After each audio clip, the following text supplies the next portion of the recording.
What's up, guys? We're doing a little bit of a late evening stream. Not much happened today, guys. CPI was not that volatile. Yeah, I'm thinking of a little trade over here. Let's see. For risk 1%.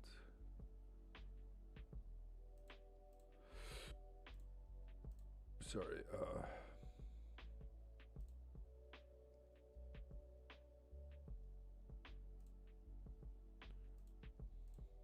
Sell order. Okay, why is it tripping, bro?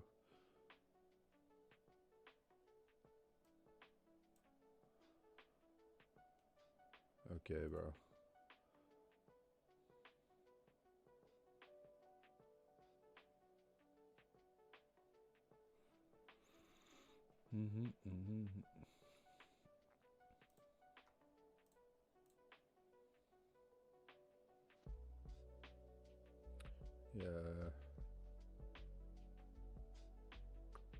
Yeah, I think I'm just gonna use one lot. There we go. We're gonna go extremely small risk on this.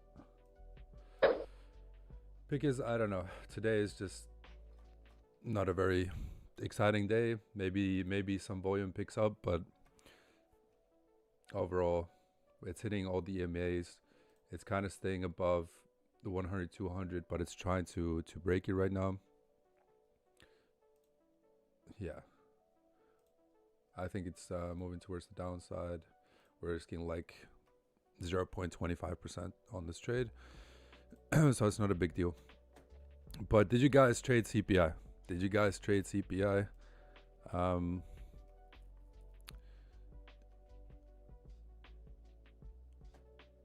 How did you guys do? I have some like clips. I actually have some clips.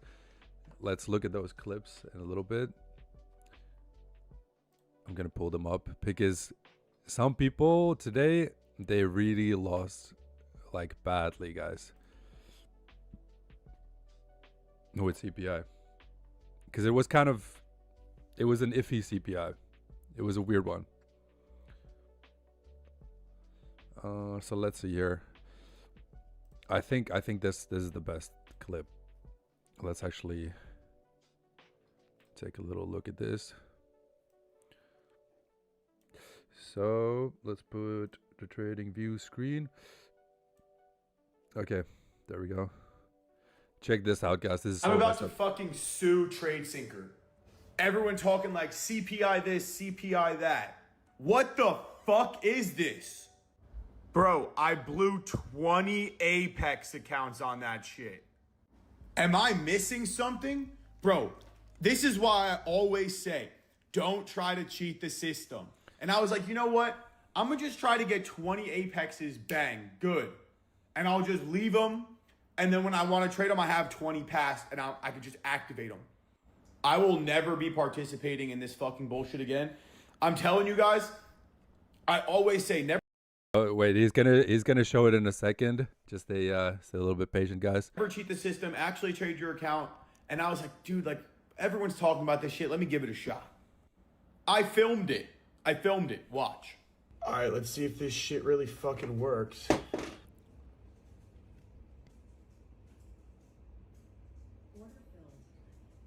Oh my God. Order filled. Yo, what the fuck? No way, it just blew all the fucking Apexes. I'm not. So, guys, this is exactly why. This is exactly why I don't use a trade copier. Like, it will never go as smoothly. Oh, by the way, I forgot to put okay, there we go. I forgot my setup, guys. So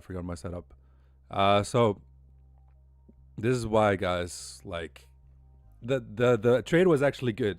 The idea is good. If you guys don't know the strategy, is basically you put a stop buy um, before the news. You put a stop sell, and whichever news, whichever direction the news candle decides to go, you will basically like full port it and possibly like pass the challenge or fail the challenge, right? But I mean, it usually like goes right. If it's like a candle that goes straight in one direction, you will pass. But the issue is when there's a pullback, especially with these copy trading accounts, you can lose like all of them because if it does like this quick like up and down move, you're screwed, man. You lose everything. So that's what happened in this case. So he blew 20 accounts, man, in one go. That's terrible, man. That sucks, bro. That's really bad. But yeah, that's the dangers of copy trading accounts. What's up, Kirik Townseed? Let's go indeed. Ungraduated trader, big fan. What's up? Welcome. Look, guys. I mean, it's not the best trade because it's pretty much between two EMAs, and I'm hoping for some type of volatility to come in within the next hour or so.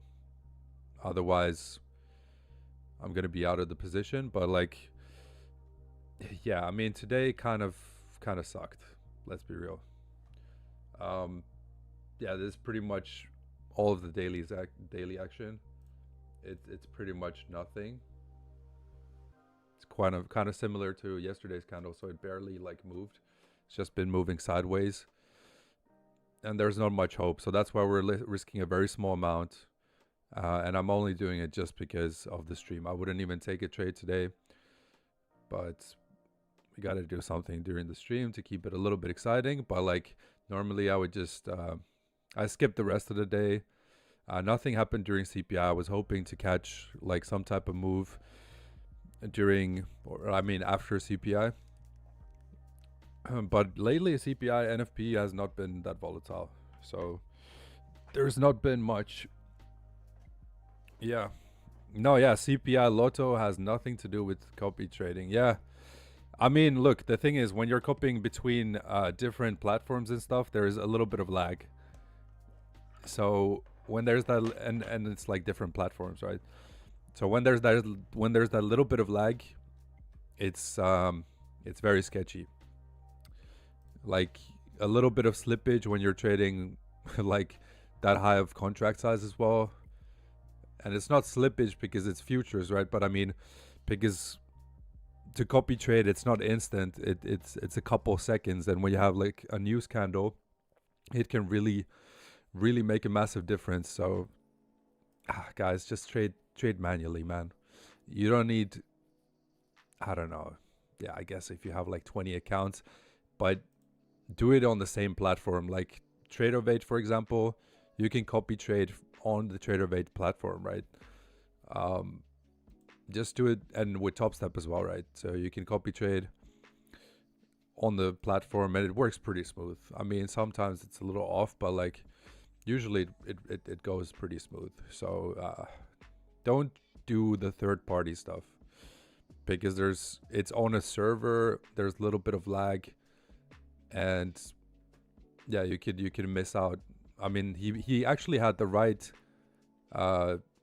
trade because he made $3,000, but he lost it on all the other accounts because it wicked up and down, and then he basically blew 20 accounts and only like pretty much passed one. So that sucks, man. That's terrible.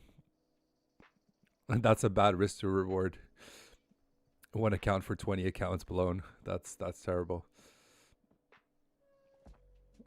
But yeah, I guess these Apex accounts, they're not that expensive, right? They're like, I mean, with the 90% discount, they're like $19 or something, right?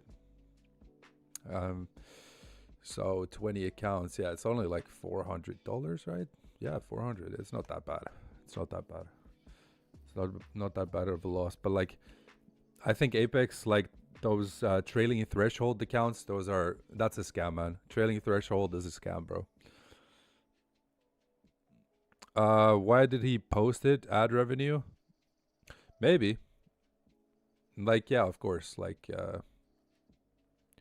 I mean, it's a pretty cool story, and he recorded it. It's entertainment. Come on, guys, it's entertainment. It's let's see. What do you guys think? There's something happening on gold.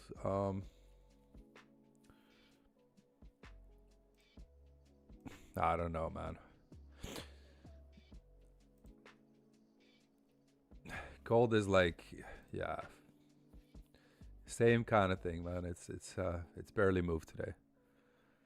We need a little Trump tweet to shake up the market because CPI couldn't do it.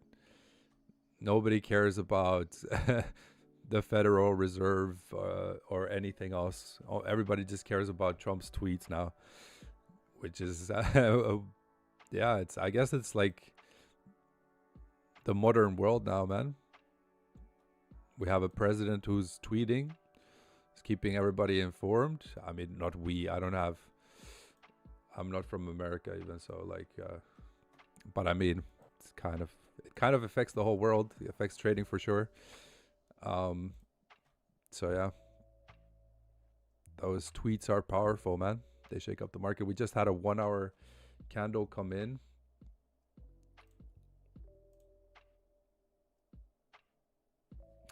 But yeah, maybe now there might be they might make some kind of move, but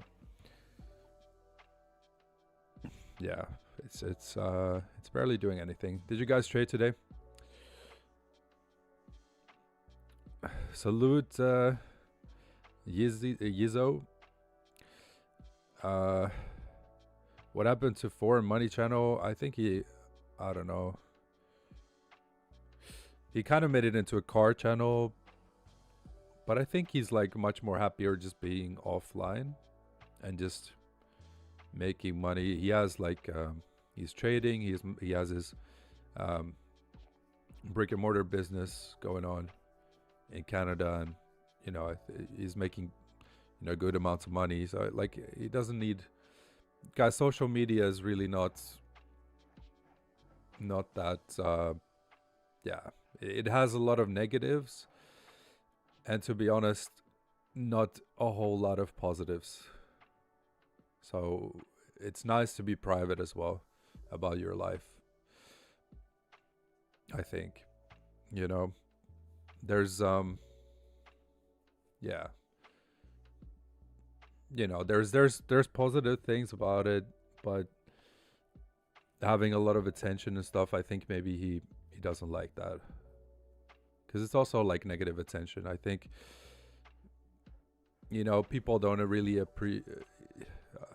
like he didn't feel very much appreciated for everything that he was doing, and it takes a lot of time to make YouTube videos and all that, and he was editing like a video for like a couple days, and for it to get like 100 views, like 100 views, he just he's looking at all the time he's putting into the making the videos, and then how much he's getting back, and it's like not worth it. Like because I know he was investing into an editor, into the thumbnails and all that stuff, so he was in the minus. So he's just spending money for nobody to really be looking at the videos. It's clearly unmotivating. I would quit too. Like if I had like, if I would be putting like a couple days work into a video and only like 50 people watch it, it's like it's kind of, it's not that motivating. Hey, we're maybe seeing some volatility now, but no, nothing has happened yet. Never mind. This week I've had 4 losses, 1 win. Last week I had 5 losses, 5 wins, 2 losses. Just feel frustrated. My first Futures funded, which I won first trade away being blown. It's one trade away from being blown. Yeah, man, it's a rough market, man.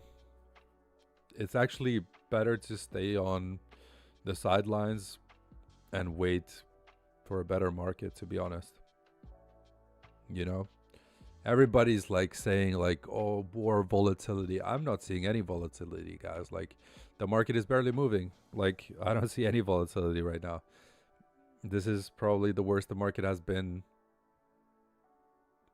in maybe like a year. Even in December, it was better, bro. Even in December, there was more volatility than right now with the war. There was some actual moves going on. So it's very strange. This is not a normal market, but nothing has been normal. I don't know, for a long time. What is normal anyway? Yeah.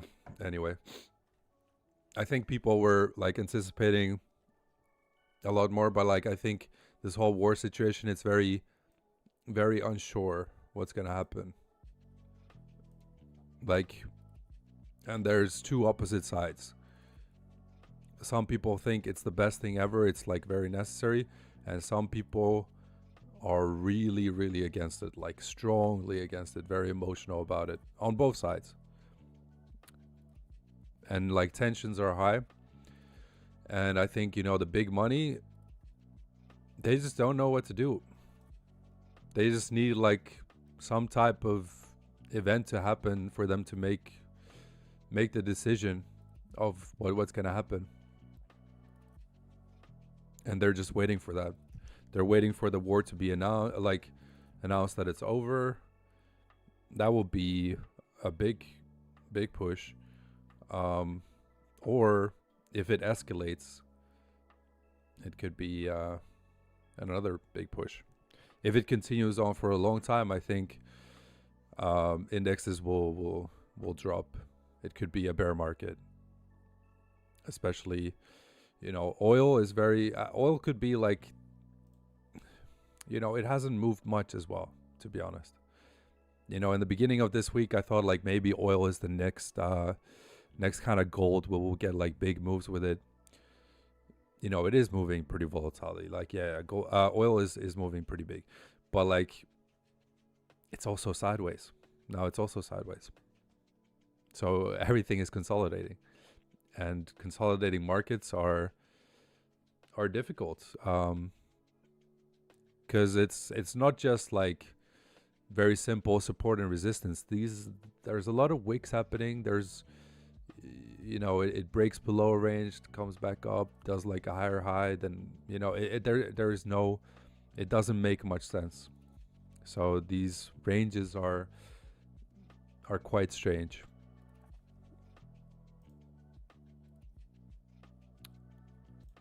And we haven't had a ranging market for a long time, so it gets some taking used to. We're so used to having like one clear direction that this consolidation period, it's kind of weird, right?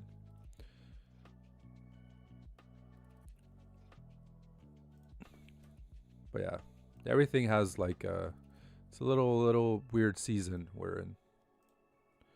But yeah. I mean, yeah, I mean, like, usually summers suck as well. Summer is less volatile, so usually like March is usually a good month.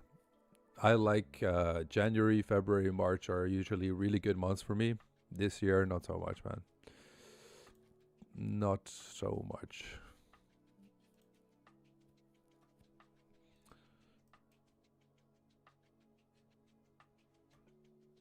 But yeah, that just goes to show, like, past data doesn't. Yeah, yeah, rockets. It's crazy. The war created ranges law. Yeah, yeah, it's weird, man. Yeah, it's like everything is. It's kind of like opposite. It's like the war hasn't. Everybody was like, yeah, it's gonna be the best time to trade. So much volatility. I don't know, man. Because it's also like a weird war. It's not. It's not a regular. It's not a regular war, because they want to, like, US wants to be done quickly with it. Um, it's also like, I don't know. We don't even know what it's really about. Is it like about the oil? Is it about the regime change? Is it about, I don't know. There's like so many possibilities. Is it just the U.S. trying to do another Venezuela thing or something? Like it's.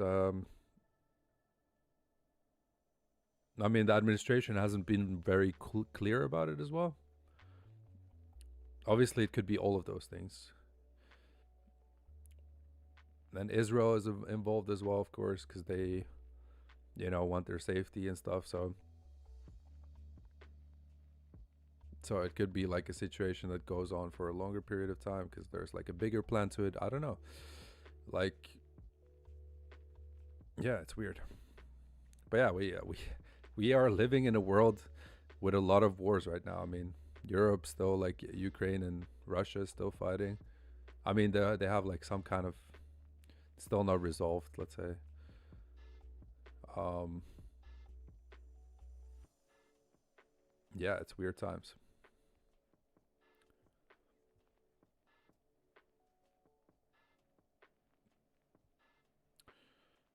Um, Also, do you truly believe any strategy works, but it just but it's just dependent on intuition and good psychology? I've been seeing stuff on this alpha decay, and it's putting some doubts in my mind. Um, I don't know if it's any type of strategy, man. No, I don't think so, man. Like yeah, you gotta like really test what works. You really gotta test what works. Like, yeah, man. Like I'm going like lower risk right now because I just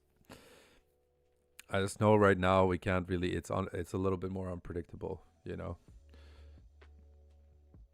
Um, and yeah, that's just like maybe that's intuition. Yeah, I think that's intuition. But like, it's not really intuition. It's actually also looking just at the market and realizing that we're in a range for the whole day, and I'm not expecting the market to suddenly make a logical decision and move towards the downside.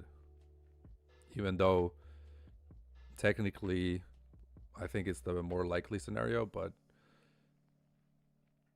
it has done a lot of moves where well let's like analyze. So what has it done? It tried to push towards the upside, you know, but basically got rejected. Came back. They're like a little, there was like some final orders, some sell orders that were here. They got hit. Now it's down, and it's basically below the EMAs now. There's still the 200 EMA over here, but it's gonna try to, yeah, maybe go for that. Maybe that's the final liquidity grab over here. So then it will move to the upside still, maybe, but like it just makes sense that it's going down, but there's a lot of sideways action, and it's been doing that the whole day. So this move could be maybe tomorrow's move, or it will actually, grab the liquidity and actually move towards the upside, because NQ does that a lot. So there's many possibilities, but I think in the short term, for the next 2 hours, we will get at least like some kind of little push.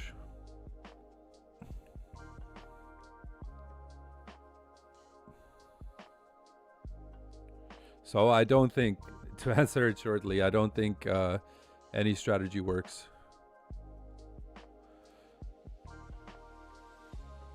Because I've tried a lot of strategies, and I can definitely say that not the ones that I learned. Sorry about that. The ones that the one I learned in the beginning was MACD mixed with RSI. Now, it would be kind of interesting to actually retest that strategy to see how it works with these market conditions. It would be kind of interesting, because basically, like, you look You look at the pair when it's oversold, overbought, and then you wait for the MACD to cross over. I don't know if you guys know MACD, but that was the first strategy. Now you had so many fake outs, but I was trading crypto during that time. So I actually don't know if that strategy works with maybe Forex. Maybe it works with Forex. Maybe it works with indices. I don't know. Could maybe. But I would definitely know, like, you know, I paid for that course, tried it out. I was trying it out for months. I was losing and I was like, man, like, is it me or like... And then later I find out this guy came out and said that he actually never was profitable with that strategy, and that he just like long-term invested all the course sales into crypto, and that's how he made the real money. Then I was like, okay, dude, yeah. But the strategy, it's quite a popular one. A lot of people use... Back in those days, MACD was pretty popular. And even like on Bybit, just the default trading chart that you have on the phone, on the mobile app on Bybit, it has MACD on it. It has MACD and RSI. So it's like maybe very commonly used, and it could work. I don't know. But there's like people trading some weird patterns, some, you know, trend lines. I don't know if trend lines work, man. No, I am, bro. You will see. But like, I'm talking about 6 years ago. No, 5 years ago. In 2021, I bought that course. In 2021, I bought that course. It was Silicone. Silicone is the guy's name. And man, I thought like, yeah, this is the answer, man. Because that guy was... I don't know, man. He seemed legit. But on the other hand, like, he also... Yeah, I don't know. He seemed legit, man.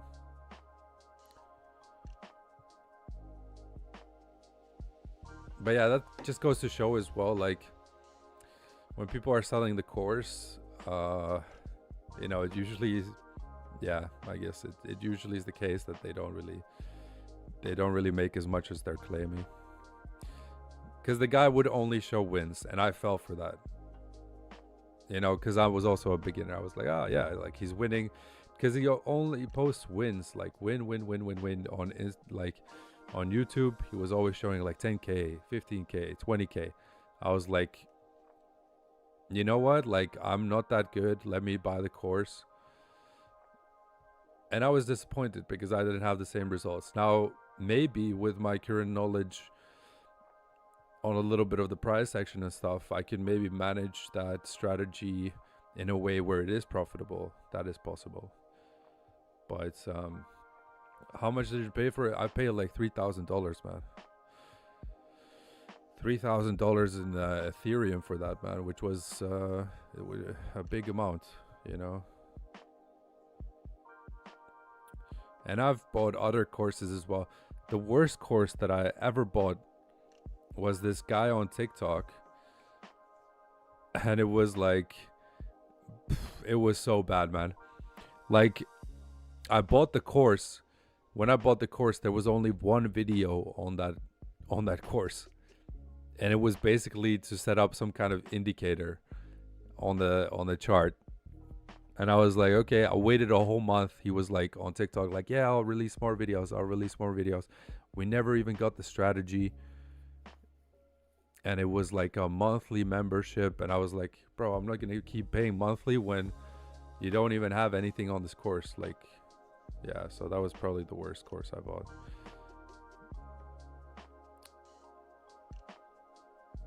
Yeah, man. I mean, it sucks because, like, there are good courses, I'm sure. Like, I think like one of my friends who's really successful, he bought like a course from what's the guy's name, Steve Mauro or something. He's always telling me like, you should buy the course, you should buy the course. The course is $5,000, man. It's quite a lot of money.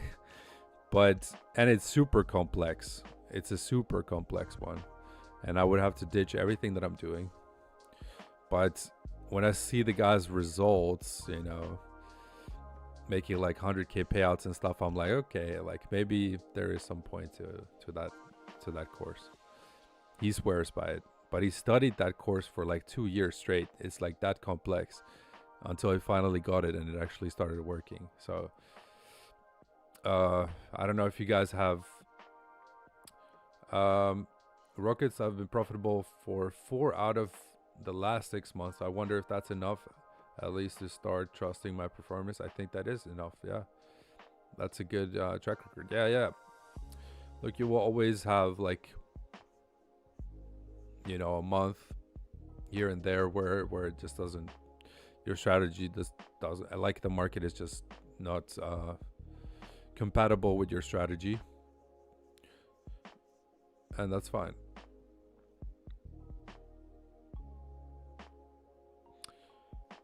Tommy Apple, if you have to ask, then it's no.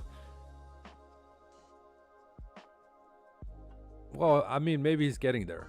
Maybe he's finally like getting there. I think if you're profitable 4 out of the last 6 months, that's pretty good, man. You're really on the right side. It seems like you're doing the right risk management, and all that stuff.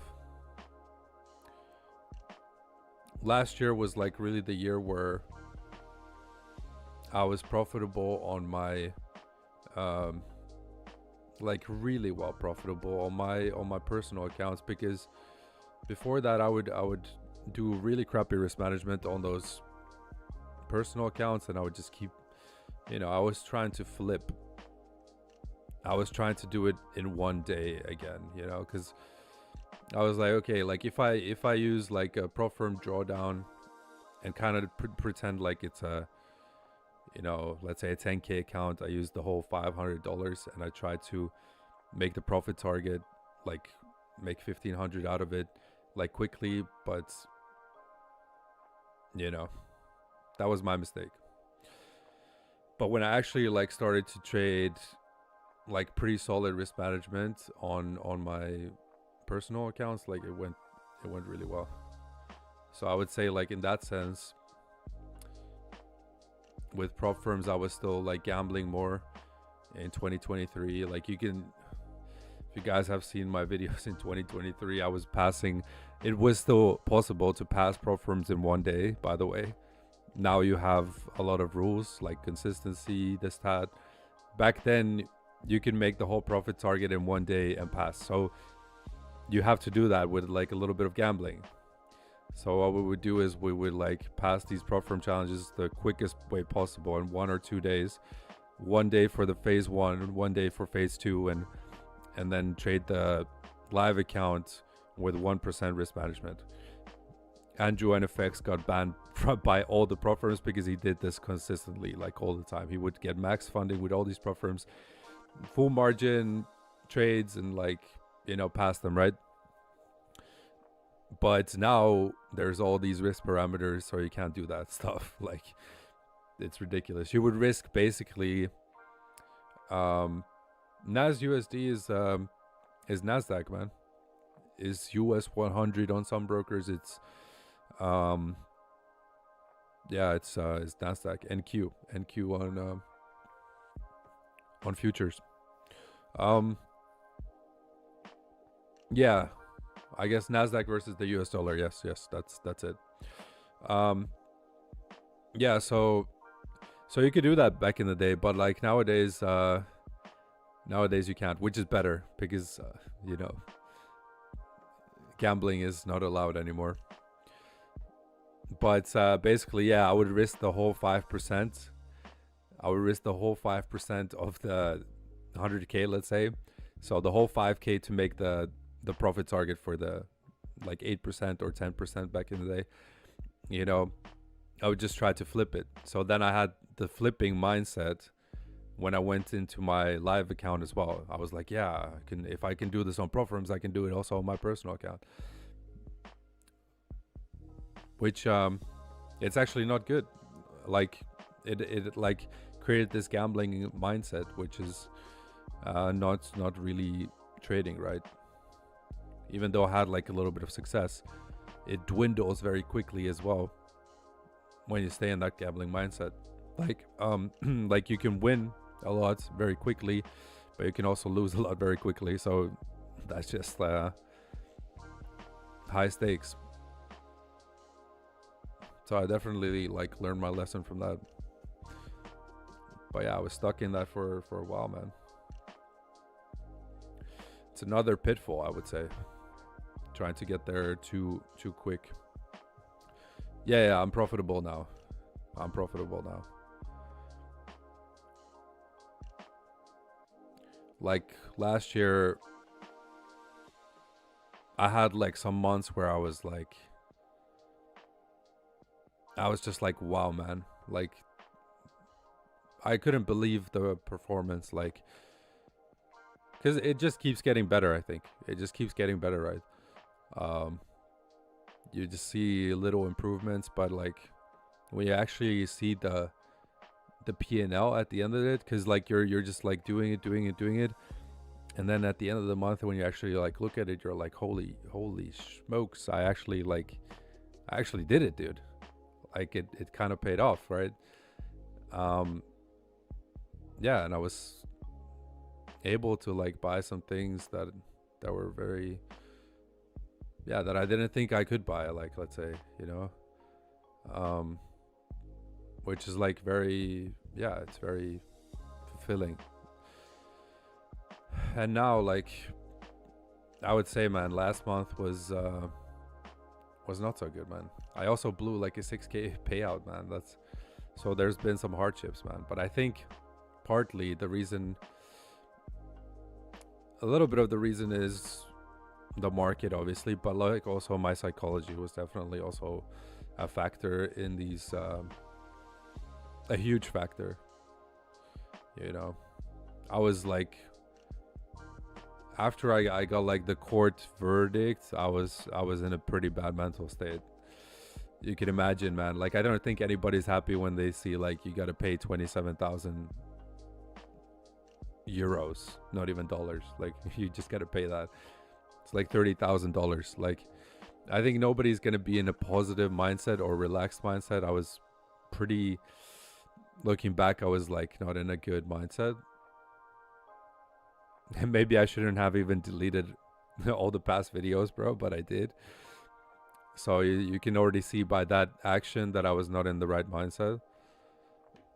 But I'm slowly coming back, and I feel pretty good right now. I feel like I can make that 27K from payouts. You know, I got like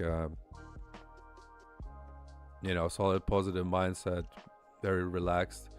Not also trying to push anything quickly. I'm very patient. So yeah, I'm actually in a really good mindset. But for like maybe 2-3 weeks, I was going through it. Also during that lawsuit, like getting sued, doing all that, like it created a lot of inner turmoil, man, as you guys can imagine. And I didn't think, usually these things don't even affect me, but I don't know, for this, like, it somehow did affect me, because I didn't think it was like justified. But I don't know, at the end of the day, it is what it is. Yeah, so like, Mr. Green Candle, bro, like, man, I made like let's just like, I want to show you guys something. Like, this is kind of funny, man.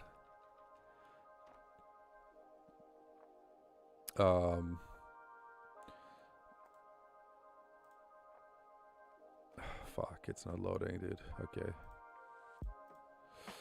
Yeah, so like I said, like I made, dude, there's the authentication. Okay. Trying to log into Top Step. 1 sec, guys.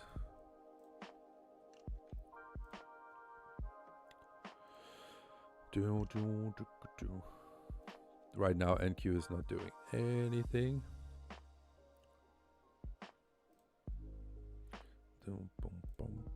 Okay.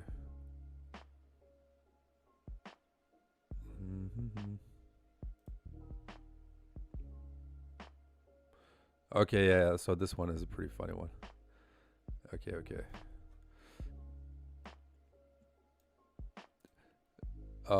So check it out, guys. This is Top Step, right? So we're on the 23rd of January, right? Balance 1.5, 1.5, right? So in 2 days, so I made 1.5k in one day. The second day I made 6k, and then I absolutely blew it. I could have just chilled for that. So this was the end of January, right? So, and I've done this multiple times, man. So I've blown like payouts like that, because like sometimes I want to push it a little bit, but like man, I also like I don't know, man. But you see, like I made 6k in 2 days as well, but I was trying to push it. How expensive are Top Step evos? Well, it depends if you want to get the non-activation. This was a 50k account challenge, so I think I paid, at the time I paid $100 for the whole thing, I think. Because now they have like no activation. I don't know if then they had the non-activation, but now I only get the non-activation accounts, because it's just cheaper if you do pass. But yeah, like, yeah. And the funny thing was, I had the $150 done for the day, but then I decided to push it, and I absolutely blew it. But I've also like just I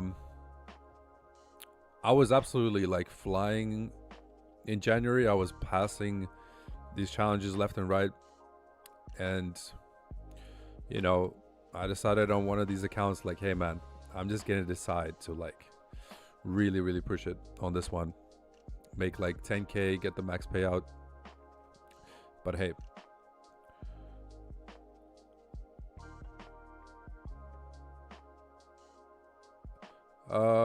bad time to trade. Market's closed soon. Yeah, man, I agree. It's a bad day to trade as well. I agree. I'm just here to chill, guys. I'm just here to chill, and maybe we get it a little bit of a push, but we're risking so little as well. Like, this is such a small position.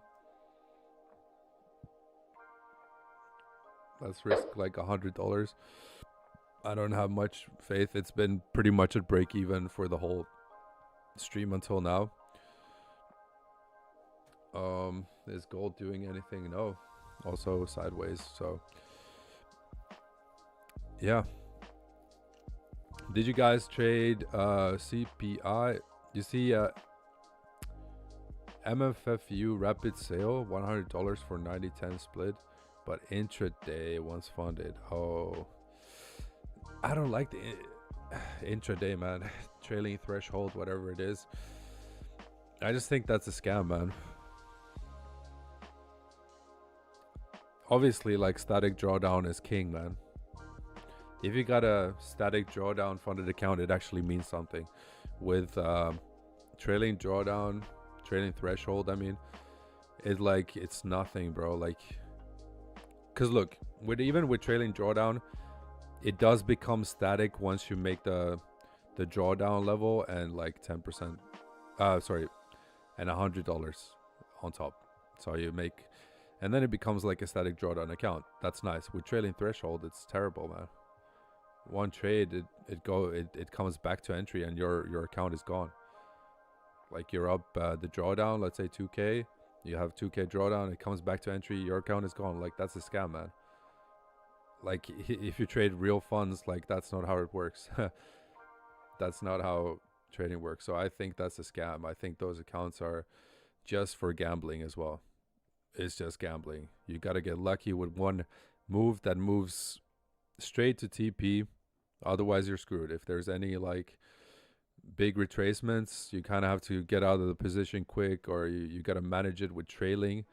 But one or two losses and your account is gone as well. It's like, bro, that's it's a scam, man. I would not. It doesn't matter how cheap it is. I'm not buying trailing threshold.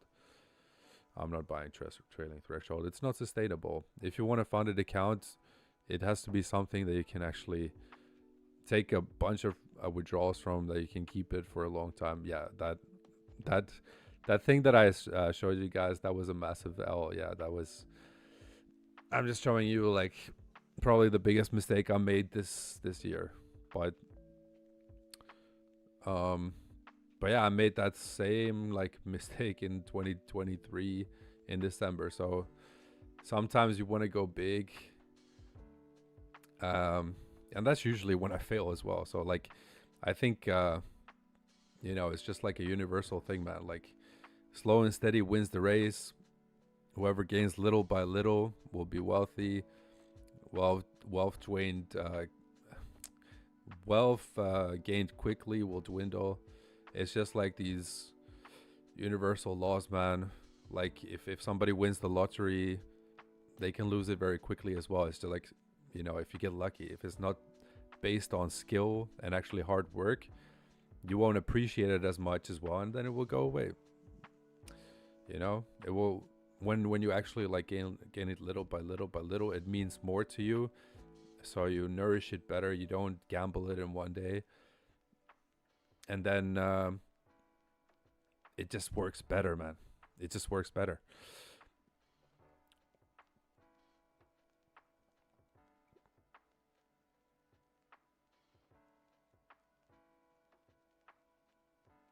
Okay, so Fivers increased their spread yesterday. Turns out they reduced their spreads on indices and also removed commissions on indices. Credit where credit is due. That's awesome, man. Yeah, I didn't really notice that the spreads were that bad, but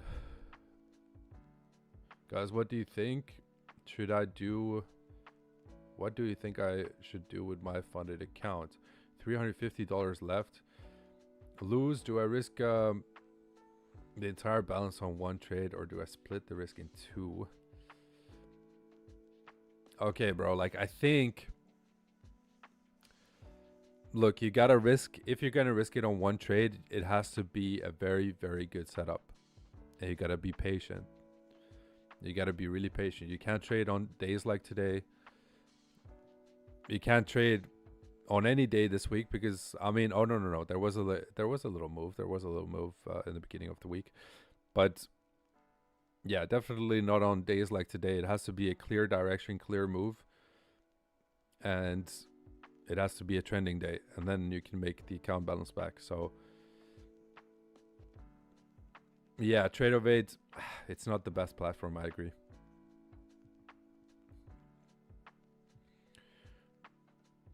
I mean, you could also do it in many trades of like $50 scalps and maybe try to scalp back your balance, but I don't know if you're a scalper.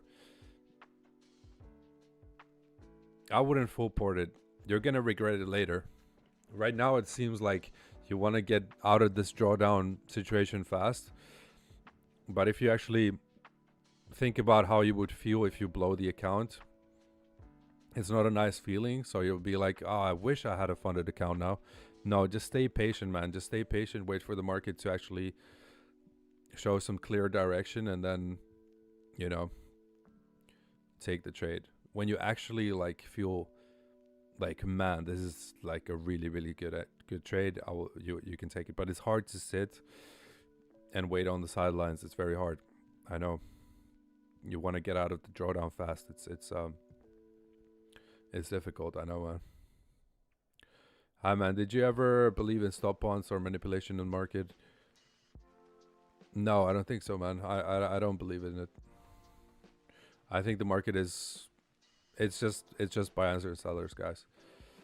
It's just buyers and sellers, and obviously, like when there's stop losses in clear places, like probably here here there's stop losses because it's right below the support. So when all these people get stopped out, yeah, the market goes up. So like it's not a stop loss hunt. It's just what happens in the market when there's buyers and sellers.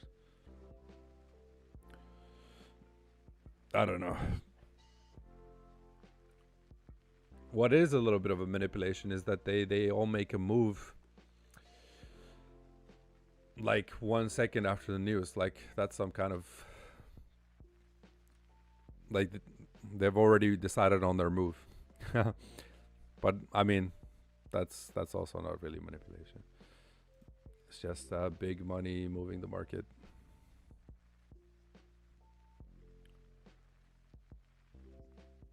Saying future sucks is wild. I don't think anybody's saying the future sucks. Oh, also future sucks, especially trader weight. Yeah, I don't know. Futures is. Oh yeah, I see what you mean. I don't think future sucks, man. Futures is the best, bro. But like, in a way, CFDs are nice. In another way, where you can really control your lot size, I do like that. And with futures, with CFD prop firms, they're harder to pass, but they're, in the end of the day, they're much more worth it. Like it feels much more like real, like you have the real capital, if that makes sense. Like you actually have the capital because it's static drawdown, so you don't have to withdraw half of the money as well. You can withdraw the entire profit with a little bit of a larger split with the prop firm. But always with these futures prop firms, you can only withdraw like half unless you get like 5 payouts or whatever the prop firm requires for you to withdraw the entire amount. But if you withdraw the entire amount, you lose the account.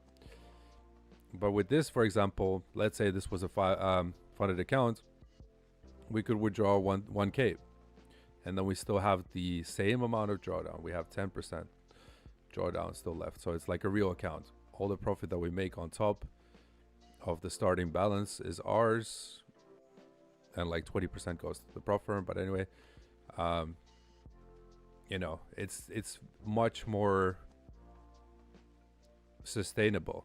You can keep the account for much longer than with futures, because you're always going to be thinking about, okay, you know, I can only withdraw half. So even if I made, let's say 3K, I can only withdraw 1.5K. Is that really that big of a deal? It's not that much money. You start thinking like, oh, let me just push it a little bit. So that's always what I have a little bit with futures, is you want to push it a little bit further, because you think like, oh, but my buffer is going to be smaller if I withdraw the money.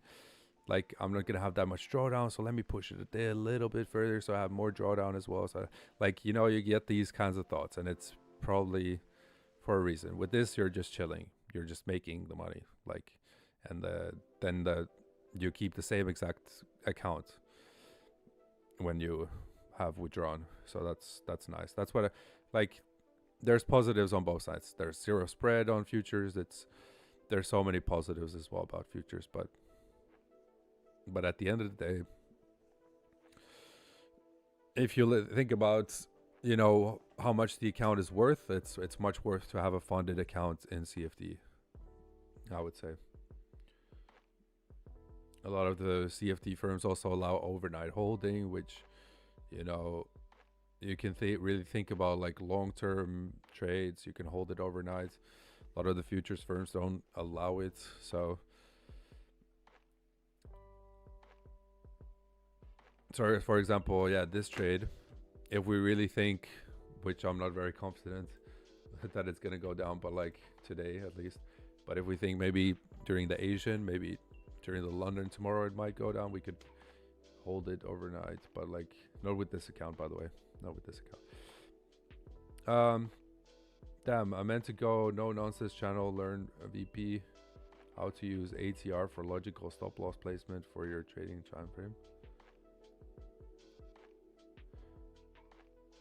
I'm not sure what that even means.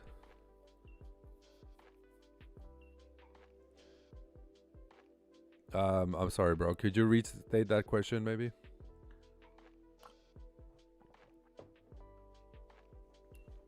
I have no idea.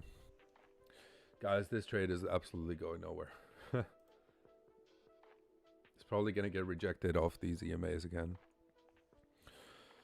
And then move right back to entry. I want to start to work on my psychology. Could you please give me any suggestions? Trading in the zone. It sounds like a book on trading. That's what I thought as well. Trading in the zone. That sounds like supply and demand or something. But no, trading in the zone is actually you're trading in a zone where everything works. Like if you've been doing something for a long time, you kind of do it without thinking and you're kind of in the zone. Like let's say you're like a tennis player, NBA player, soccer player, whatever, football player. You're just not thinking about it. You're shooting the shot. You're just, doing the thing. You're reacting in seconds and you're in the flow.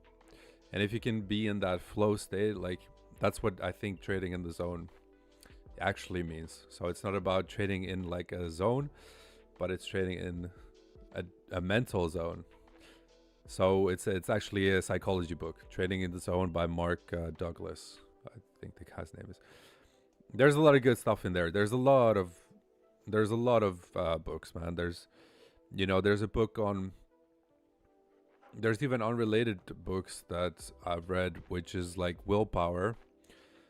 Like your willpower will run out, so you don't have the same strength throughout the whole day. You can maybe focus like very intensely for like 1 or 2 hours, right?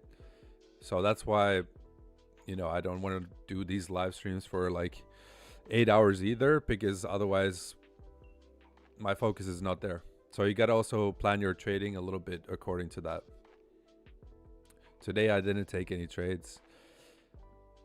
And I was looking at the chart and honestly, like, I didn't see a trade anywhere as well. But I thought just for fun's sake, we will take a small $100 trade during this live stream and chill. And maybe there will be something, but yeah. Tunnel vision, yeah. Oh, that wasn't for me? Oh, sorry, bro. Bro, I think you shouldn't be trading during this time of day. Of course, I know, man. There is like some instances where the late night session kind of, it kind of does something. But obviously, man, today is even during CPI it did nothing. So like, it's obviously not gonna do much now. So never traded prop firm, been almost flat for over 6 months, boring as F. Okay, that's interesting. So you haven't made money, but you haven't also lost money. That's, I guess that's good in a way, man. That's good in a way, man. Because a lot of people are losing. If 90% are losing, at least you're staying flat. So that's a good thing, man. I'm boring. I'm up $800, but I've paid $700 in commission today on minis. so you're actually only up like 100. Dang, bro, that's pretty bad. That's pretty bad, Casey. No worries. Forex channel has the best psychology. Okay. So you guys are talking about something else. Marcus, you have a Dutch citizenship. You know what? Like, I have an Estonian passport, so I can be in any European country. So I don't really have a Dutch citizenship. It doesn't, like, I can move to Spain, Italy, wherever I want in Europe. if I decide to go tomorrow, I can be there. I can register there. I can rent a house there. That's how it works in the European Union. Um, so I didn't have to do anything for it. I just basically, if you want to move to the Netherlands, all you need is you need an apartment. You need to go to the government. You need to show that you have the apartment, and then that's it. You're signed in. That's it. That's it's simple as that. But I never I mean, I know Dutch. I've been here for a long time, guys. Like, um, the city is nice in the summer, for especially. But it's like the UK, right? It's like a lot of the times it's raining. But I don't know. It's also a nice place to be, in a way. Not the ideal place, but right now you don't really want to. I don't know, man. Like right now, being in Asia, like I don't know, it's kind of sketchy. Uh, Especially with these wars and stuff. Like I wouldn't want to be somewhere in Dubai right now or something. I don't know. It could be fine. It's probably fine.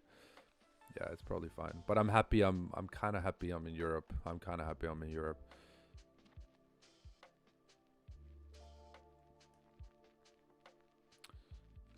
Need to go out of the Netherlands. 2.25 for a liter of gas. Well, I mean that's everywhere probably right now. Yeah, it's increasing. It's increasing, bro. It's getting pretty. I mean, everything is getting expensive, bro. Everything is getting expensive. The housing market is absolutely terrible here too. It's super expensive. It's like, yeah, low. I mean, it's not. If you compare it to like Switzerland, Norway, there's more expensive places in Europe for sure. So it's not. It's like somewhere in the middle. But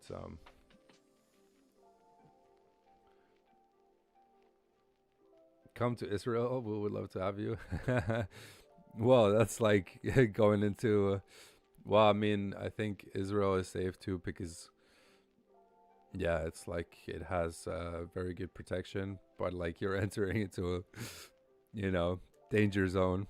I don't think you can even fly there right now. But yeah, man, I have a lot of countries that I need to visit though. Like I have in Europe as well. To be honest, I would like to visit some of these Eastern European countries. I haven't been to like these Slovakia, Slovenia, and all these Serbia. Um, I haven't even been to Croatia, man. Croatia looks pretty cool too. So there's some interesting like explorations I can do in Europe as well. Maybe in the summer and kind of stick here. Maybe I have to fight in a war. Who knows? Like, maybe I have to fly back to Estonia and like defend against Russia. Who knows? Like, things can things can happen, man. Things can happen here. But I think because like military is mandatory in Estonia, but but I think I'm above the age now, which kind of I'm too old basically. Which is kind of funny. I think the limit is like 27, 28. So I think they won't call me up anymore. I'm too old for them. They want some young guy to stand on the front lines and run for it. I'm probably too out of shape too for the military. But I don't know, man. It's kind of like, war is bad, but some part of me is kind of excited to be in there in the forest or something. Like I don't know, man, but it's also super dangerous, right? So you could die, but it kind of like it would be kind of exciting to defend your own country. You know what I mean? Um, you know, I don't know, guys. What do you guys think? What do you guys think? Would you defend your own country? Let me know in the comments. Would you defend your own country? Would you actually go to the military if you were paid decently as well? Because like here in the military, maybe you make like 3,000 euros a month, let's say, but you're not spending anything. You're not spending any money. You're saving up all the money, and you're probably not gonna be like very much on the front lines in combat or anything like that. Like you maybe have something to guard some kind of space or okay. So Kirk said, "Hell no, never." Yeah, war is just waiting in a dugout hole to get hit with a drone. Yeah, those Iranian drones are I've heard are pretty good. Military paid decently. You're a pawn for oligarchs, bro. Listen, like I don't know, man. It's like some part of me is oh gosh. I think we're gonna get stopped out for $100. Whatever. Um but yeah, like some part of me, man, because I was talking like to these young dudes who were going into the military, and like some part of me was like, yeah, man, I want to go. I'm gonna go with you, man. Like, let's go. Like, I don't know, man. But like the other part of me is like, when I'm actually there, I'm probably gonna be like miserable. I don't know. Yeah, I don't know. It's like some kind of like some part of me is like, man, my country was like taken over by Russia for so long. I hear all these stories, what happened to my grandparents, all this stuff. If it would happen again, man, to just like sit and do nothing, not defend my country, I think I would just go because I'm not scared. Like I'm not scared to die, pretty much. So I don't know. I would do it, man. I would do it. But like, it's different when you. I don't know. It's different when you actually do it. When you're actually like there, you're holding the gun somewhere in the cold. Like here, you're almost like you could die. It's like different. So it's easy for me to say when I'm sitting down here, right? But to actually do it is a different story. You were born in the wrong century for war. Uh, maybe. I mean, what like? Do you think?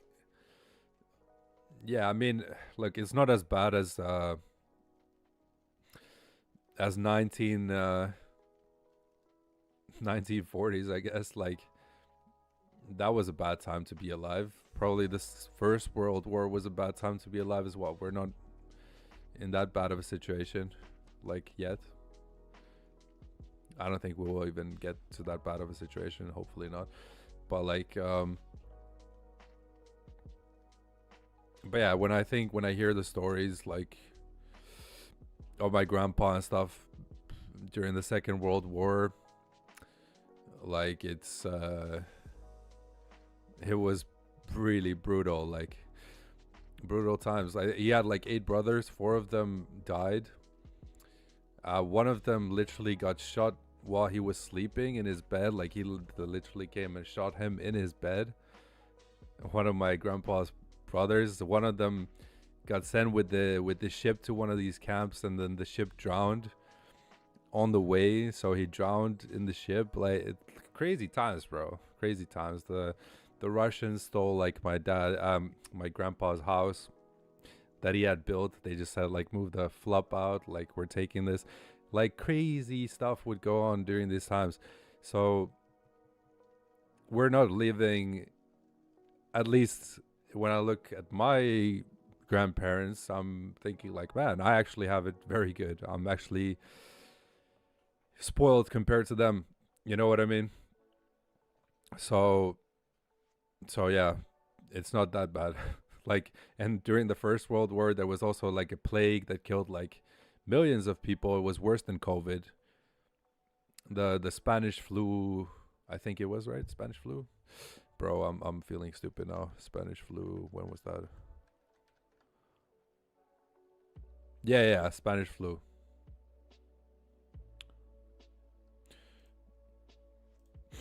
Yeah, the Spanish flu 1918 till 1919 basically. Yeah, so exactly. That's like that was worse than COVID because people also didn't have like medicines and all that. COVID was nothing, man. Like so, you know what I mean? So like we don't it like seems like there's a lot of bad stuff happening in the world, but if you compare it to the past where we're living in the best times probably. Yeah, the best times for health, all this stuff. You weren't even able to trade back in the day. You needed to buy a seat or do it through like a broker by actually calling the broker and like you know what I mean. Bubonic plague, what is that? Bubonic plague.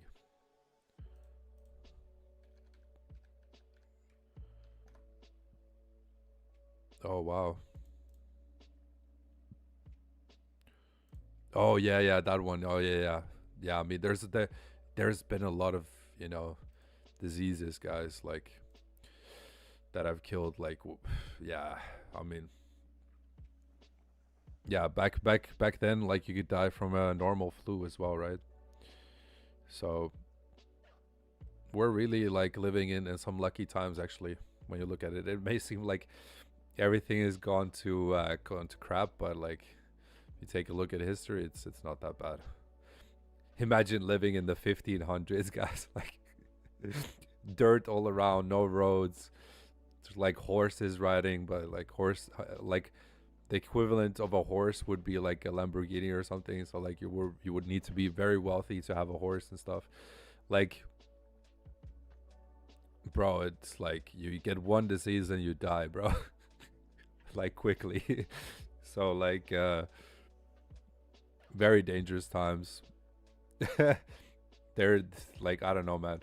Imagine like living in the Middle Ages and you go like out into sword fights and shit. like like crazy, bro. Uh, no plumbing. No plumbing. Yeah, yeah. You just crap in a hole. I mean, some people still live like that. Like they just dig a hole. The toilet is the hole. Yeah, man. Yeah, bro. Imagine trading, not being able to, bro. You have no technology at all. You can't even. I mean, you will have books, but like, I don't know, man. It's weird times. Now we have like so much infinite knowledge on our phones, but also like infinite entertainment. We're never bored. Um, obviously it comes with some downsides, but like, bro, can you really go back to having no phone and internet and stuff? Like, oh, horses nowadays make Lambos look cheap. Yeah, but I mean, obviously, bro, if you got like those crazy race horses, those can like cost a bunch of money. You're right. You're right. No, they're still, obviously, bro. Obviously, totally right on that. There was actually one guy in the Discord who was into buying race horses and stuff. Was that you, Tommy? But yeah, yeah, no, definitely. But like even having a donkey, man, like he was like pretty wealthy. But maybe like 2,000 years ago, you needed to be pretty wealthy to have a donkey. It's crazy how in like some Arab countries they still like trade camels for a wife and like it's like I guess back in the day like things went like that. Like I think in Pakistan they still also like, and in India they still like you still like kind of make like a pact with your neighbor like, hey, my son is gonna marry your daughter, and then they're gonna split the land, make it together, divide the properties, and you just tell your like son or daughter, you're like, yeah, man, you're getting married. There's no way of saying no. Oh, that was you. Oh, that's cool, man. You still doing the horses? you're still doing that nowadays? Yeah, man, that's really cool, man. That's a very interesting thing. You don't hear that a lot. I I very briefly like looked at horse races and stuff. Um, it's a very interesting thing.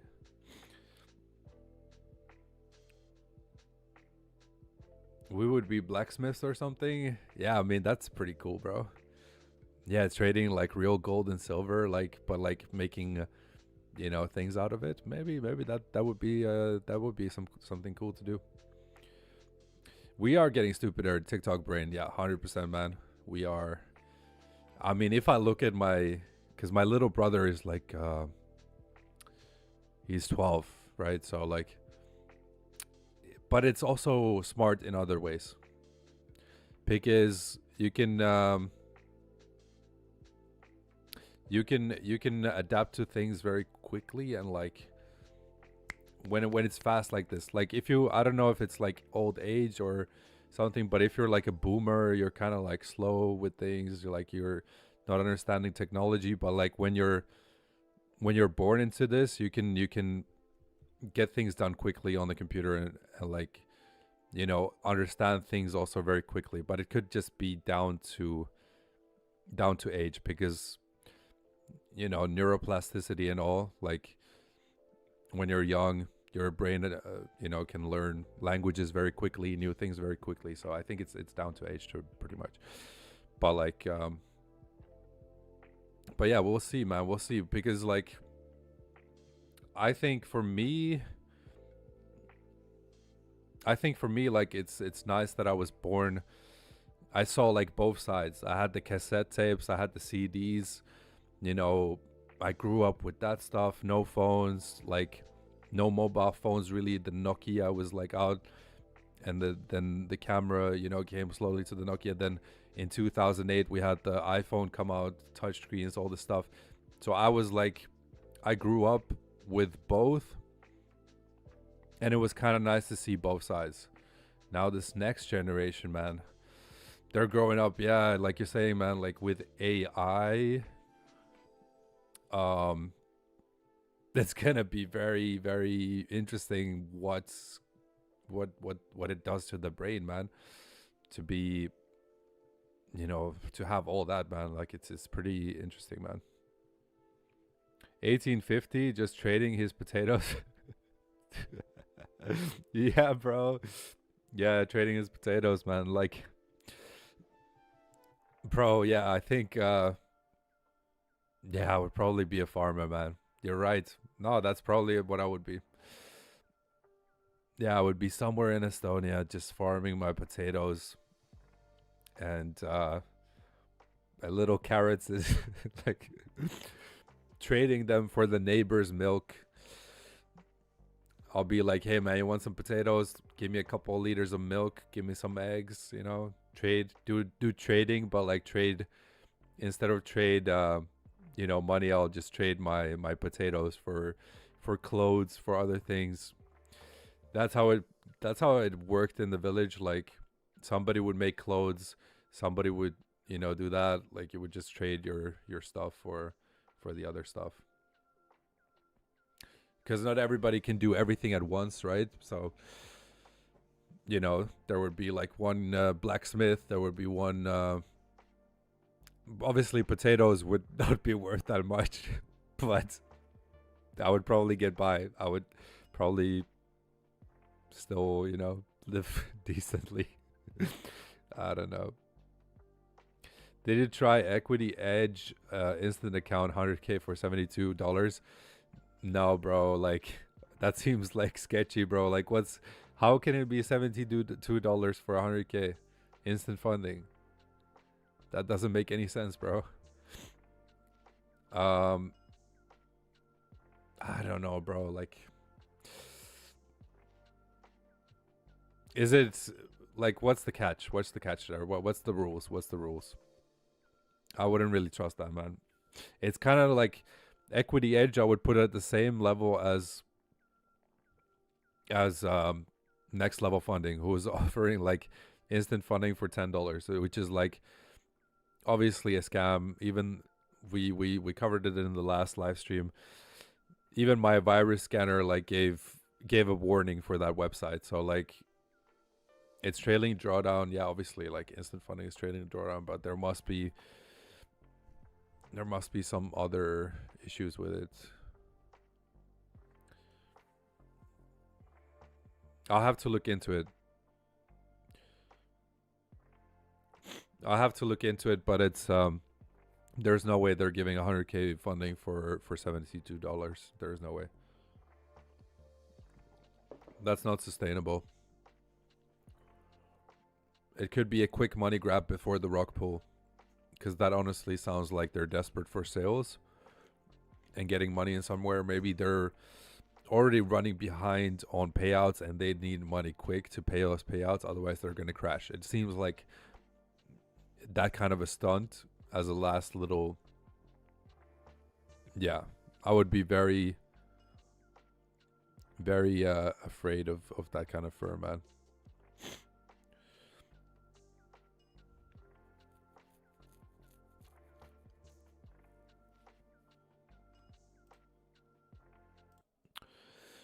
So Nasdaq is definitely not going to give us this this trade. Is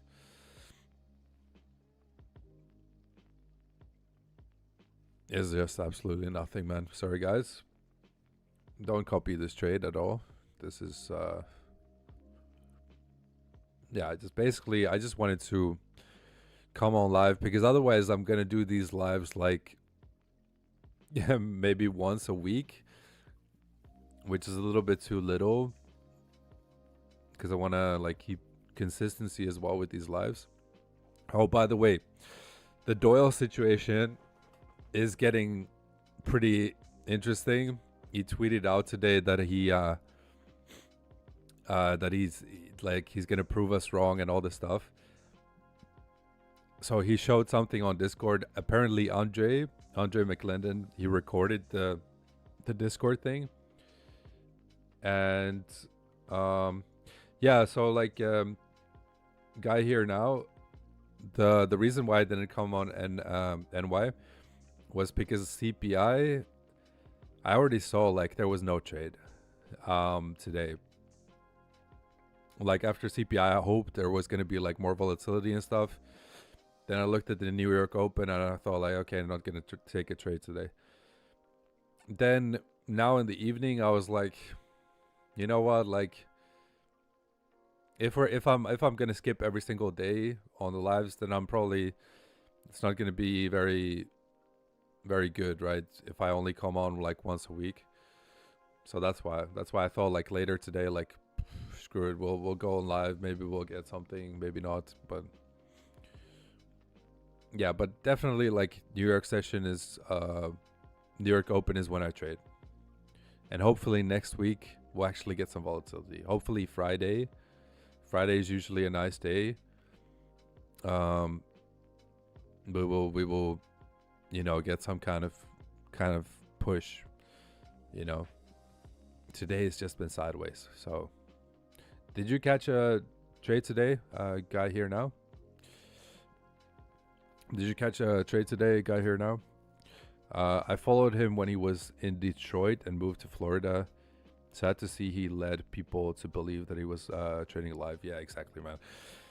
Bro, so he basically like came out super arrogantly today and said like, oh, I'm gonna prove you all wrong, but like apparently he didn't show anything. There it's like very easy to prove that it's all wrong.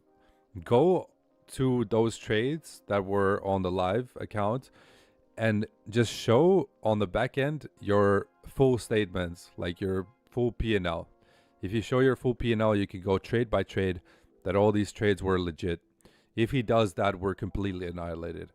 And it takes 2 minutes of work. The fact that it's already been like 4 days, what is it, 4 days now?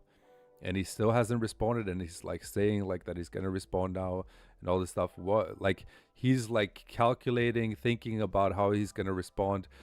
like that's already sketch, bro. It should be very easy to prove.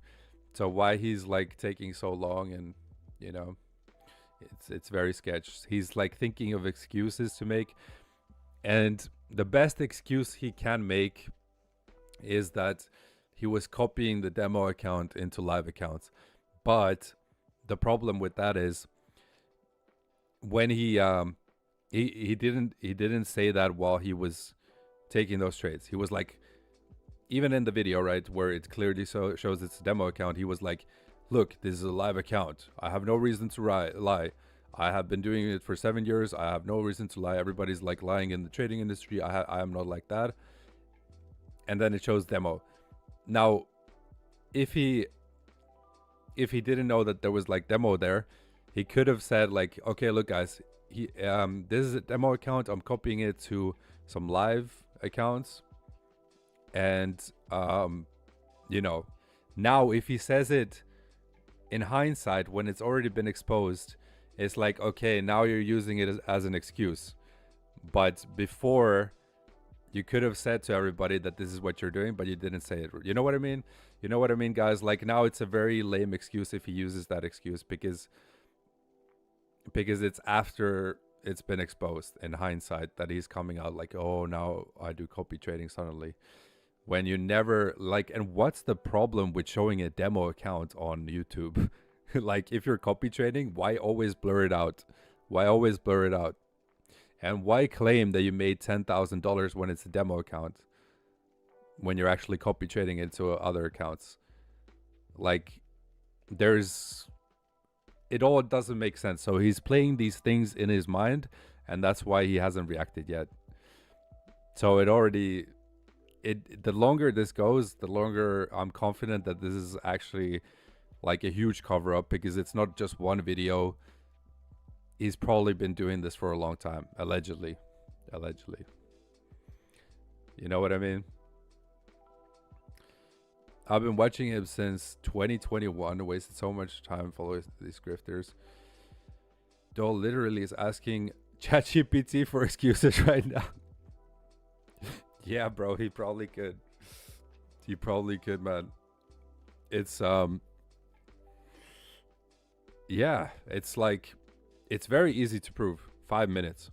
The fact that in the beginning he's like, I don't want to respond. Then he's getting so much pressure. The Iman post has like 800,000 views on that post. So obviously people are reaching out to him. Everybody in the Discord is getting banned for asking. And then he's like, okay, I gotta respond. But like, he's like, he can't respond for some reason.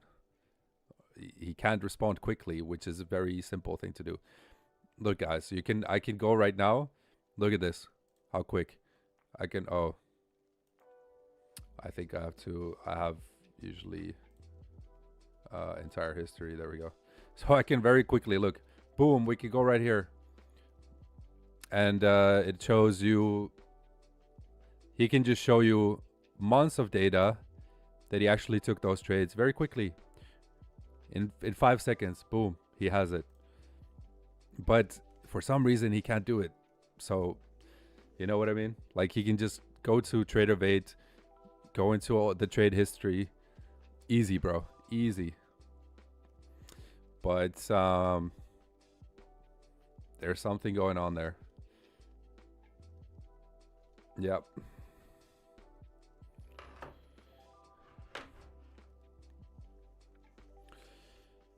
Oh.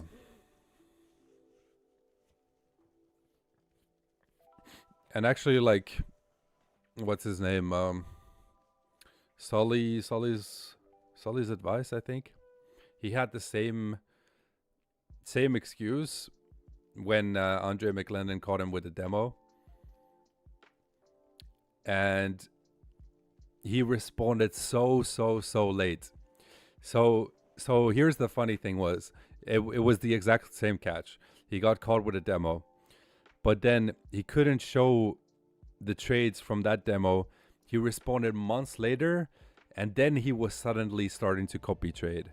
So he only could show for the past few weeks that he was copy trading, but he couldn't show those past trades when Andre McLennan exposed him.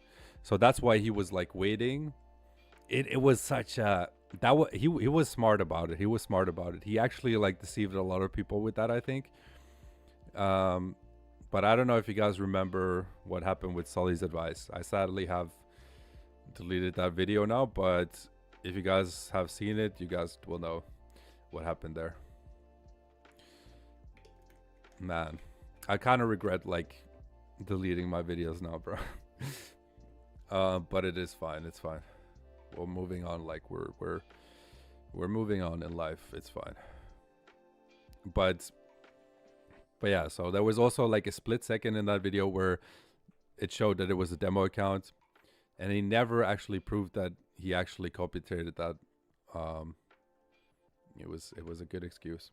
So I think Duo will use the same excuse. There's no other way out of this. But we're going to be harsh on him if he just says that that is the case. We need him to actually prove that the date that he took that trade actually was copied to the live. Otherwise, we can't just believe him, you know? We're actually going to hold him accountable for this and not just let it wash like wishy-washy. Because this type of deception for years maybe is like, it's totally unacceptable. While he's making like, bro, he has 700 people in his group, so he's making tens of thousands of dollars from his community. So like he's deceiving, he got them all in there pretty much by deceiving. So I don't know, those guys seem to stay loyal, but make the videos unlisted and put them in the playlist so people know about them, can go back and watch it. If it's unlisted, you can't get sued. Actually, like the messed up part is I couldn't get sued, guys. I couldn't get sued. The messed up part is Baron Skorpinski was very smart how he got my address and all of that, but somebody like Dole Exchange or any of these other gurus, they would not even be able to sue me, guys. But the way that Burn did it was very, very smart. He got my address through other means, because you need an address to be able to sue me. And even my YouTube channel is listed in Estonia, so the way he actually got me sued in the Netherlands is pretty crazy.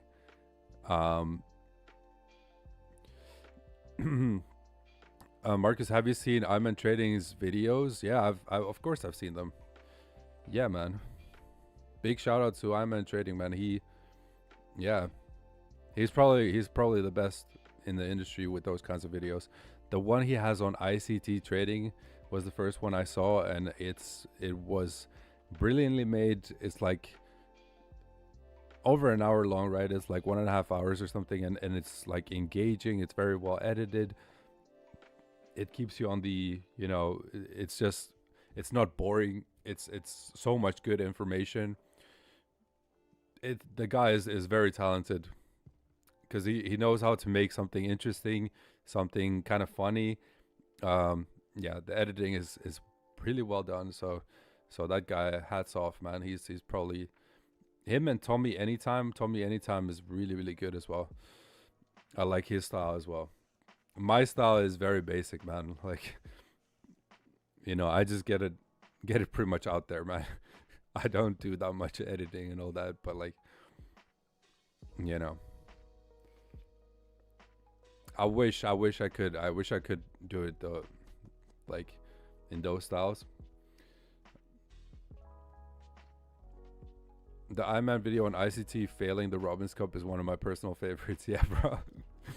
Bro, he puts the music in there. It's like, and the clips of, you know how much time it takes to listen to ICT rant for all those hours, get all those tweets that he posted, you know, listen to hours of ICT like rambling to get like one little sentence that he said that was kind of funny. Like, it's so much work, guys. Can you believe that? It's so much. And he even raps on the video. Exactly, man. Like, wow, man, that guy deserves a lot of credit for all that he's done in the industry. It's really really good.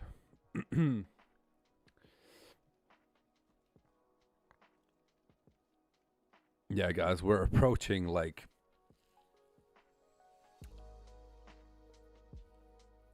this trade is like complete garbage. But I guess like at the end of the day, we're only gonna lose like $50 or something. So it's fine.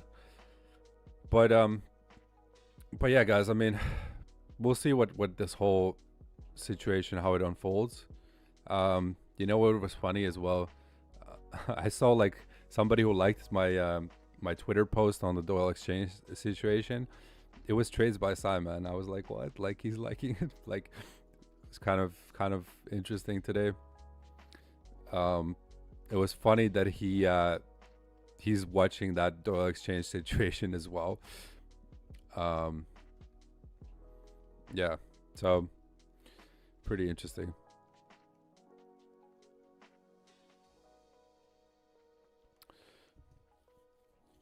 Oh man, I was hoping for at least like something to happen, but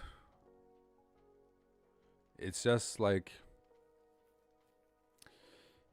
yeah, usually, maybe in the PM session, it could still do something, but like today, nothing's gonna happen.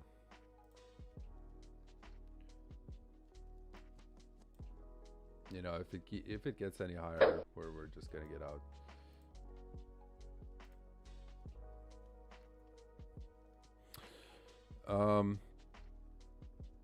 A guy made a song on YouTube about Doha Exchange Exposed, for real?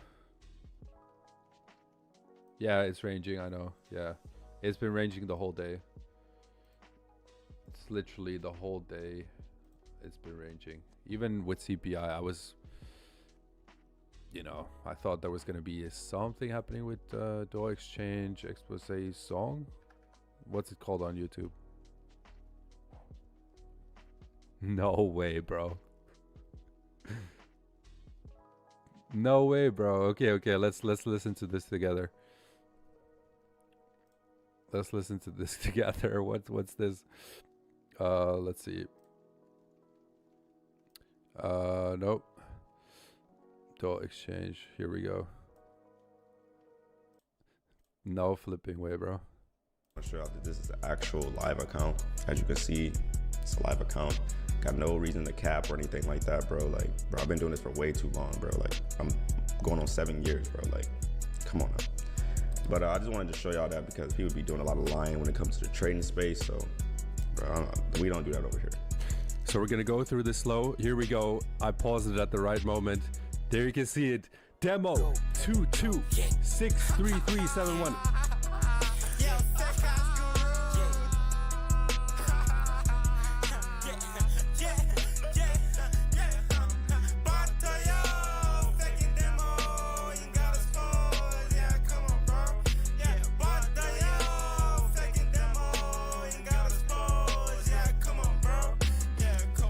No way, bro.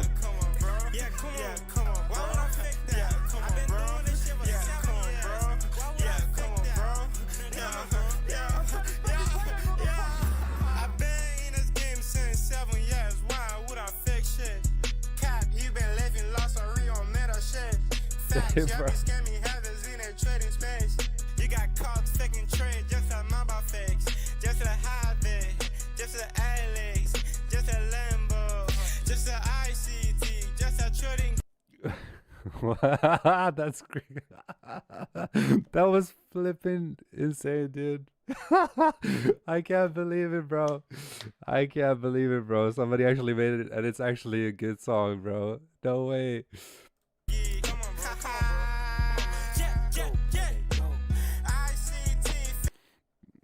That's crazy, bro.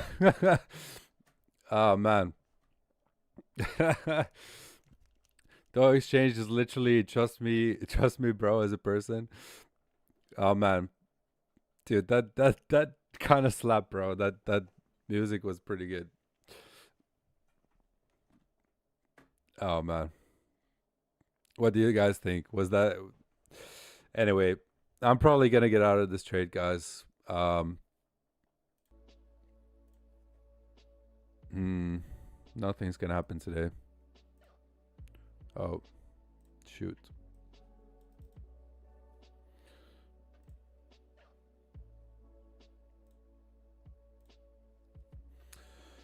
Yeah, nothing's gonna happen today. So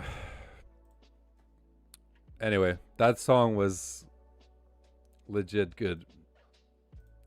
Can't believe that somebody actually made it. It was not even AI. I thought it was gonna be AI. Hold this trade? No, no. We're not gonna do overnight holds. I mean, it's like a solid trade idea, but like, um,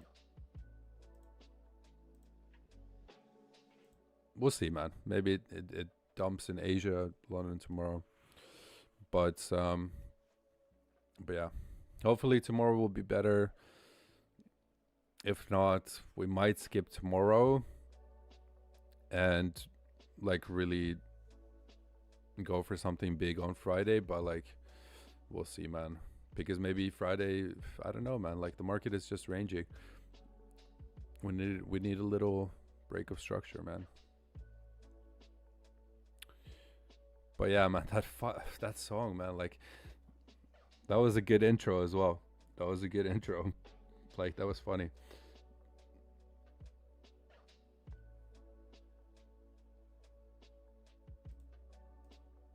Yeah, look at the 1 minute candles. It's obviously the wrong time to trade as well, but that just shows you what's up. Okay, guys. So let's see, man. Maybe I'll be back tomorrow. I will definitely, most likely, update you guys tomorrow on the dollar situation. Make a video on it, because we do have that like new thing that you guys found with the profit. Another like video where you see the profit, thing, where it's flipping from 0 to like 19,000. But also Andre McLennan is gonna release like he's gonna do a live stream in a couple hours, and there he's gonna show something from within the group. So because he recorded a lot of stuff from within the Discord, so we're gonna see something from him tonight. And maybe if that stuff is like really good, I'll make a reaction to that tomorrow as well, plus sharing the new stuff. Also, I have like some Instagram posts from Doyle Exchange that he made, that he was gonna prove us all wrong, but it seems that he can't really prove us all wrong. So we'll see, man. We'll see how this story develops. It's gonna be interesting. So yeah, thanks for watching, guys. I'll see you guys tomorrow for sure for a video, but like maybe live stream we'll have to wait for some better price action. So I'm gonna close the trade because I want to do all the trades during the stream. So there we go. Took a $30 loss, whatever. Okay. I thought it was going. Yeah, maybe Andre is making a YouTube video. I don't know, but I think he's doing a live. I'm not quite sure. So we'll see. Anyways, I'll see you guys. Thanks for being here. Join the Discord, guys, if you want to continue the chat, whatever.